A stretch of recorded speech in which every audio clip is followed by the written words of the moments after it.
Welcome to Database Mart's channel. In this video, we will guide you step by step through the process of ordering Kubernetes clusters, exploring the management panel features, and learning how to connect, helping you get started easily and make the most of our Kubernetes clusters. Step 1. Order Kubernetes clusters. First, visit our Kubernetes Clusters website, where you can select the most suitable plan based on your preferences and hardware resources. If our standard plans do not meet your requirements, please contact us for a custom solution. After clicking Order Now, you will be directed to the Order Confirmation page, where you can set the server billing cycle and leave any additional requests in the Notes section.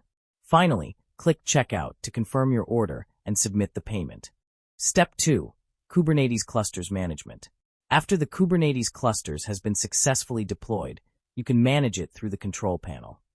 On the Overview page, you can view the basic information of your Kubernetes clusters and modify the name, billing cycle, and payment method at any time. By clicking Service Information, you can see the details of each server role within the Kubernetes clusters, including IP, username, password, and operating system. Step 3. How to connect to a Kubernetes clusters. The method for logging in to the master node of a Kubernetes cluster is similar to logging in from a Windows PC to a Linux server. First, open PuTTY, enter the IP address, and click Open. Then enter your username and password. After successfully connecting to the server, you can use commands to check whether all nodes and component services are running properly. This is the complete guide to purchasing, managing, and connecting to a Kubernetes cluster. We hope it helps you get started quickly.